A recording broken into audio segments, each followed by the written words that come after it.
క్యాన్సర్కి వ్యాక్సిన్ ఉందని తెలుసా? హెచ్పివి వ్యాక్సిన్ మీరు ఎంతమంది వేయించుకున్నారు? హెచ్పివి ఇది most important topic for both men and women. Worldwide breast cancer తర్వాత సర్వైకల్ క్యాన్సర్ కామన్ క్యాన్సర్ అయిపోయింది. హెచ్పివి అంటే హ్యూమన్ ప్యాపిలోమా వైరస్.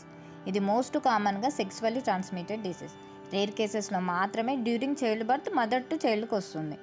ఈ హెచ్పివితో మన ఇమ్యూన్ సిస్టమ్ ఫైట్ చేయడానికి మనం ముందుగానే ఈ వ్యాక్సినేషన్ తీసుకుంటే మనం సర్వైకల్ క్యాన్సర్స్ నుండి బయటపడవచ్చు. ఈ వ్యాక్సినేషన్ బాయ్స్ కూడా తీసుకోవచ్చా అంటే ఎస్, తీసుకోవాలి కూడా. థ్రోట్ క్యాన్సర్, జెనైటల్ క్యాన్సర్స్ నుండి ప్రివెంట్ చేస్తుంది. Age group for HPV vaccine 9 years నుండి 45 ఇయర్స్ వరకు ఎవరైనా తీసుకోవచ్చు. గర్ల్స్ అయితే బిఫోర్ మ్యారేజ్ వేసుకోవడం బెటర్. సెక్సువల్లీ యాక్టివ్ ఉన్న వాళ్ళకంటే వీళ్ళకి ఎక్కువ ఎఫెక్ట్ ఉంటుంది. Women's HPV test and Pap smear test ఫ్రీక్వెంట్గా చేసుకుంటే సర్వైకల్ క్యాన్సర్స్ మనం ముందుగానే ఎర్లీ స్టేజెస్లో తెలుసుకోవచ్చు.